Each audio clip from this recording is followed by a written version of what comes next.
Bismillahirrahmanirrahim. Assalamualaikum warahmatullahi wabarakatuh. Alhamdulillah wa syukurillah wassalatu wassalamu ala rasulillah. La haula wa la quwata illa billah. Baiklah, anak sekalian, sekarang kita belajar qawaid fikih. Minggu kemarin kita belajar di kelompok 8. Presentasinya Muhammad Akbar, Muhammad Irfan, Maulana, dan Novita Dewi. Ya kan, 3 orang ini. Ternyata ketika dan isinya itu tentang ini kan, si kaidahnya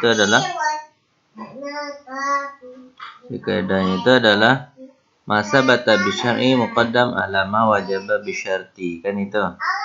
Apa yang ditetapkan dengan syariat itu lebih dahulukan apa yang ditetapkan oleh syarat. Ada yang 25 ya katanya ya. Oke. Sekarang ketika pindah ke kelompok 9, Nur Aditya, Nur Kamila, Nur Saibah. Ternyata saya yang salah mungkin ya, memberikan sesuatu yang sama. Ini contohnya. Apa yang ditetapkan oleh menurut syarat didahulukan pada apa yang ditetapkan menurut syarat. Ini syarat tulisnya. Bakal bahasa Arabnya kan masa bata bisyarti, masa bata bisyar'i muqaddamun ala ma wajaba bisyarti. Gitu kan? Sama ternyata. Di akhirnya kita langsung sajalah ke kelompok ke-10. Jadi harusnya ke-9 ini dipresentasikan. Karena sama kelompok 9 ini dengan kelompok 8, ya. Akhirnya kita presentasikanlah ke kelompok 10. Kelompok 10 mana? Kita hilangin aja. Ini kelompok 10. Nah, kelompok 10 Risti Fauzia dengan Sena. Pembahasannya adalah kaidah mutabaqat 5 saja nih. Langsung aja ya. Nih kaidah. Tapi di sini tulisnya jangan 18, salah mungkin dengan sini. Harusnya kan 20. Berapa ya setelah 25 tambah 8? 25 tambah 8 33, artinya ini 34 harusnya. Oke, nih kaidahnya. Al-fadilatul muta'alliqatu bi dzatil ibadah aula min muta'alliqatu bi makaniha.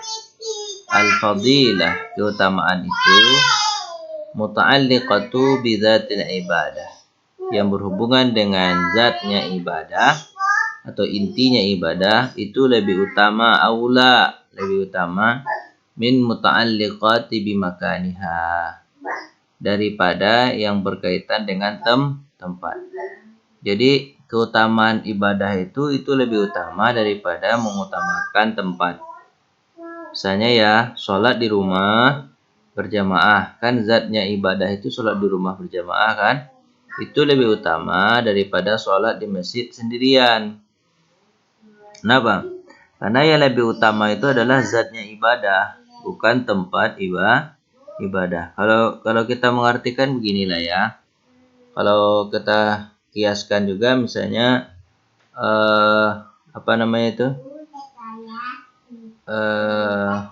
orang itu lebih baik daripada bajunya. Kalau orangnya akhlaknya baik, itu lebih baik daripada bajunya. Bajunya bagus tapi akhlaknya nggak baik, nggak ada gunanya. Artinya apa? Dinilai itu adalah hati, yang dinilai itu adalah inti persoalan. Bukan yang dinilai itu adalah yang lain-lain gitu. Enggak gitu. Ini kan banyak orang sekarang ini, mereka menilai itu hanya kulit. Tapi ke inti permasalahan itu enggak tercapai. Sebenarnya inti permasalahannya itu yang harus diperhatikan.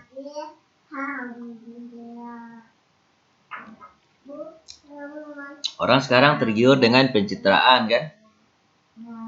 Pencitraan. Ya kan? Lihat di luarnya itu ini betul. Apa itu? Nggak peduli betul, tapi pas di nyatanya ke dalam itu enggak gitu kan, bohong tuh sebenarnya. Jadi kebohongan gitu. Begitu juga ibadah gitu. Ibadah itu masjidnya baguskan gitu kan. Tapi apa tuh isi rohaninya nggak bagus orang dalam berkelahi gitu. Pengajiannya tidak dibaguskan. Sementara kalau kita lihat bahwa yang paling penting itu kan jiwa itu yang dibina, bukan membangun. Kalau membangun itu, bangunan itu akan tinggal.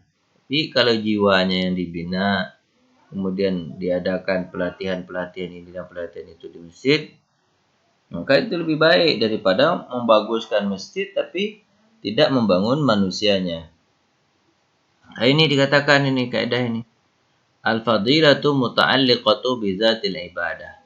Keutamaan itu yang berhubungan dengan zat ibadah itu lebih utama daripada yang berhubungan dengan tempat. Itu dihafal ya. Al-fadilatu al-muta'alliqatu bizatil ibadah aula minal muta'alliqati bi makaniha. Oke, ini contohnya.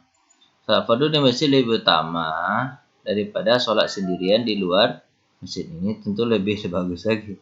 Salat fardu di dalam masjid itu lebih utama daripada di luar masjid. Itu ya. Tapi sholat di luar masjid dengan berjamaah itu lebih utama daripada sholat sendirian di dalam masjid. Karena jamaah adalah berkaitan dengan zatnya ibadah. Berjamaah itu adalah zat ibadah. Begitu juga dengan sholat sunnah. Di rumah lebih utama daripada sholat di masjid. Karena sholat di sunnah di rumah itu tidak ada unsur ria. Tidak ada unsur rianya. Bukan ria. Ria dipisah dikit. Ria dan menjadi keikhlasan ketika kita beribadah kepada Allah. So ikhlas itu merupakan dari zat ibadah tersebut.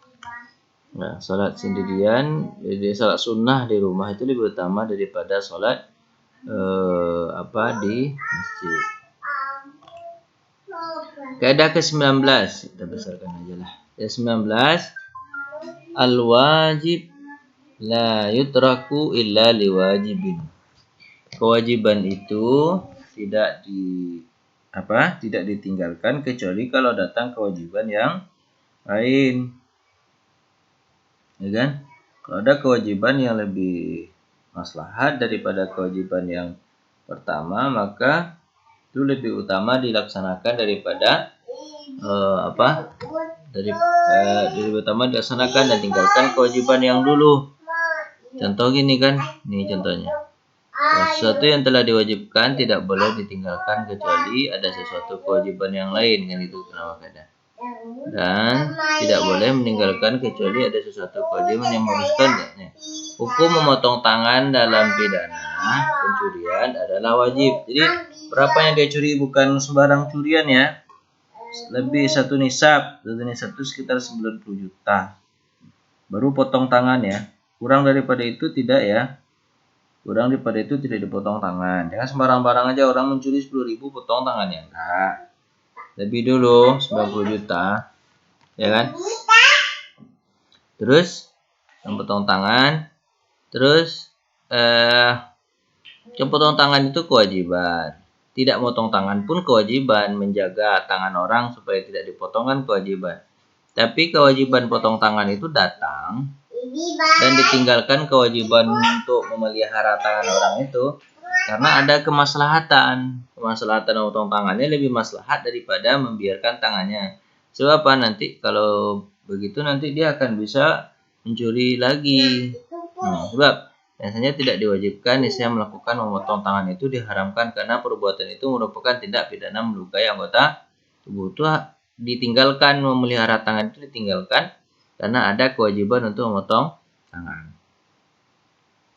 Ya, jadi al-wajib la yutraku illa biwajibin. Kewajiban itu tidak ditinggalkan, kewajiban memelihara tangan itu tidak ditinggalkan kecuali karena datang kewajiban yang lebih maslahat ya. Kewajiban yang lebih maslahat datang potong tangan orang itu.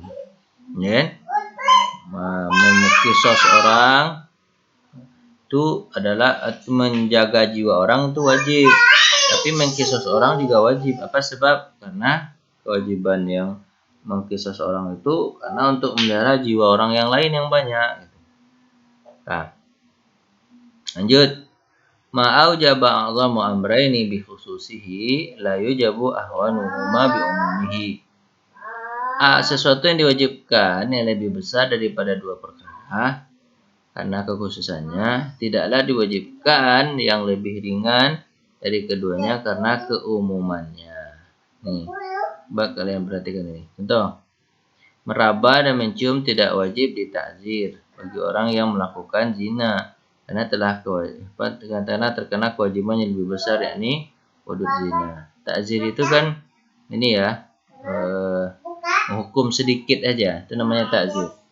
Jadi dia meraba mencium itu, itu kan harusnya ditakzir orang itu. Jadi orang meraba dan mencium itu seharusnya sudah dihukum juga dalam Islam itu. Dalam aturan fikihnya sudah dihukum. Tapi dalam aturan Al-Qur'annya yang diatur itu hanya perbuatan hudud zina. Kalau udah berzina berarti harus dirajam 100 kali rajam. Baik laki-laki maupun perempuan. Maka hukum untuk mentakzir itu, untuk menghukum kecil itu atau dengan memukul 10 kali pukul itu enggak lagi. Kalau di Aceh itu orang yang di tepi pantai pegang tangan itu kena pukul 5 kali pukul kan, sampai 20 kali pukul. Itu namanya hukum takzir. Hudud zina ini batasan zina itu ya dipukul 100 kali pukul. Itu kan. Jadi yang 10 ini tidak diinikan lagi, tidak dilakukan lagi. Dilaksanakan adalah yang besar. Kaidah yang mirip dengan ini kemarin kan al-mukabbir la yukabbar. Sesuatu yang sudah besar, ini sesuatu yang besar ini. Zina ini tidak lagi diperbesar lagi. Perbesar itu ya ada sesuatu yang lebih besar berarti yang kecil ini ikut. Nah, makanya kaidahnya ini dikatakan ma'au jaba a'zam, apa yang telah diwajibkan lebih besar dari dua urusan dengan khususannya tidak dilaksanakan kewajiban yang lebih rendah dari keumumannya gitu. Jadi kalau ada yang sesuatu yang lebih besar, maka tidak yang rendah tidak dilaksanakan lagi, ya kan? Kalau ada sesuatu yang lebih besar, maka yang rendah tidak dilaksanakan lagi. Yang mirip dengan ini apa? Al-mukabbir la yukabbar, ya kan? Contohnya ini orang yang melakukan zina muhsan gitu. Orang yang zina muhsan itu adalah penzina yang sudah menikah. Dia sudah menikah berzina, hukumannya kan rajam mati itu. Jadi tidak perlu lagi dicambuk atau dijilid itu dicambuk. Karena orang yang belum menikah itu kan dicambuk 100 kali. Kalau zina muhsan itu dirajam kan.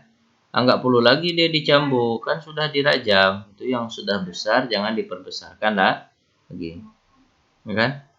Keluarnya sperma tidak diwajibkan wudu, melainkan hanya wajib mandi. Kalau orang sudah mandi wajib, enggak perlu lagi wudu kan itu. Ya kan? Karena wudu itu hadas kecil, sementara mandi itu membersihkan dari hadas besar. Ya kan? Al-mukabbir la yukabbar. Yang tadi itu ma'aujaba a'zamu amraini bi khususihima la yujiba ahwanuhuma bi umumihi. Panjang ya, panjang. Jadi baca aja yang mana itu? Baca aja apa? Al-mukabbir la yukabbar, sama ya. Ar-rukhasu la yajuzu bisyak. Ada la yajuzunya ini. Hilang sini nih. Ar-rukhasu la yajuzu bisyak. Keringanan itu tidak boleh. Keringanan itu tidak boleh dihubungkan dengan keraguan.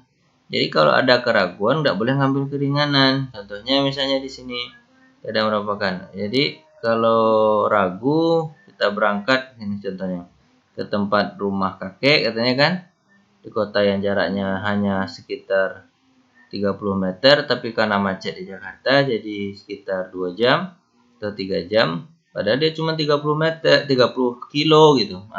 30 kilo tapi yang habisin waktu 4 jam karena macet gitu. Ragu kan ini boleh jamak atau enggak? Enggak lah. Kenapa? Karena belum waktu jamak itu apaan? Jamak itu kalau sudah sekitar 86 kilo perjalanan. Ini belum 86 kilo lagi, baru 30 kilo. Atau kita tidak bisa menghitungnya karena kita itu GPS tidak jalan. Perjalanannya rasanya jauh gitu, lama macetnya lama. Tapi kita GPS hilang gitu, nggak muncul. Kita tidak tahu berapa kilokah perjalanan kita. Ragu kan? Maka ragu itu tidak boleh mengambil keringanan untuk jamak atau kasar. Kaidahnya di situ disebutkan ar-rukhasu la yajuzu bisyakki. Keringanan itu tidak boleh diambil lantaran ada keraguan. Jadi keringanan itu boleh diambil kalau tidak ada ragu. Oh, tidak ada keraguan di situ boleh diambil keringanan. Oke. Nah, 4. Terakhir nih. Ar-ridha bi syai'in ridha bima yatawalladu minhu. Harusnya bukan ini yang diambil. Karena ridha bi syai'in ini adu minhu sudah dipresentasikan dulu. Ini ambil. Al-mutawallidu min ma'zunin fihi la athara lahu. Al-mutawallidu yang timbul dari sesuatu yang telah diizinkan, diterima, tidak ada pengaruh baginya. Gitu. Jadi sesuatu yang dilahirkan oleh sesuatu yang telah diizinkan maka tidak ada pengaruh lagi, ya kan? Nah, itu sama ridho bisyai'in ridho mimutawalladu minhu ini sama artinya. Ridho terhadap sesuatu, ridho terhadap apa yang ditimbulkan oleh sesuatu tersebut. Maka kaidah yang mirip dengan ini apa? Al-mutawallidu min ma'zunin fihi la athara laha. Apa yang timbul dari sesuatu yang telah diizinkan padanya maka tidak ada tidak ada lagi pengaruh baginya. Misalnya dia sudah mengizinkan apa yang kita mengizinkan ya. Ya orang sudah menikah, gitu kan? Orang sudah menikah. Berarti kan orang sudah menikah itu izin berhubungan, ya kan, bergaul. Maka kalau timbul baginya anak, nggak boleh istri marah, kenapa saya beranak? Ya namanya juga sudah menikah ya harus punya anak, gitu kan? Nah itu itu kayak gitu ya. Jadi kalau kasih contohnya lagi yang lain daripada ini ya begitu. Sesuatu yang telah ditimbulkan oleh sesuatu yang telah diizinkan, maka tidak ada pengaruh lagi. Ya sudah, yang itu konsekuensi kalau udah menikah harus punya anak, gitu kan. Gitu kan? Apalagi contohnya? Ya, kayak gitulah. Jadi lah contohnya kira-kira sama kalian gitu. Al-mutawallid min ma'zunin fihi la asaralah. Sesuatu yang telah diizinkan maka tidak ada pengaruh lagi baginya. Sama dengan kaidah ini ya. Jadi yang kalian hafal yang ini lagi. Ini kan sudah nih ridha bi syai'in ridha mimma ta'alladu ini sudah nih kalian hafal nih. Ini lagi al-mutawallid min ma'zunin fihi la athara lahu. Mirip-mirip ya. Jadi ada kaidah yang mirip-mirip itu. Dah, saya rasa cukup ya. Terima kasih atas perhatian. Mohon maaf atas segala kurangan. Hafal lagi ya. Ini kan kita ceritanya kaidah ini harus hafal karena dia sama seperti mahfuzat, hafalan saja. Biar kalau udah hafal itu nanti gampang untuk menetapkan sebuah hukum. Al-mutawallidu, kayak gitu-gitu enak kan? Min ma'zunin la asara lahu. Sesuatu yang telah diizinkan, sesuatu yang telah diizinkan, apa yang ditimbulkan sesuatu dengan sesuatu yang diizinkan maka tidak ada pengaruh lagi baginya. Hanya orang diizinkan untuk tinggal di rumah kita atau untuk ngontrak rumah kita ya, ngontrak rumah saya ini. Maka kalau dia gunakan rumah itu ya nggak apa-apa, jangan marah-marah. Ya kenapa kamu gunakan? Nama juga diizinkan, mana lagi, gitu kan? Mungkin dia ngontrak rumah itu dihidupkannya lampu, ya boleh lah. Hidupkan lampu apa sebab kan kita diizinkan. Dah. Jadi ya, terima kasih atas perhatian, mohon maaf atas segala kurangan. Tutup dengan baca hamdalah alhamdulillahirabbil alamin. Assalamualaikum warahmatullahi wabarakatuh. Jangan lupa ya, like dan subscribe. Jangan lupa. Oke, Pak. Terima kasih, Pak. Iya, sama-sama. Boleh pulang, Pak? Boleh. Pulang lah. Kemana pulang? Kami kan di rumah aja. Apa-apa. Oke, ketemu lagi minggu depan.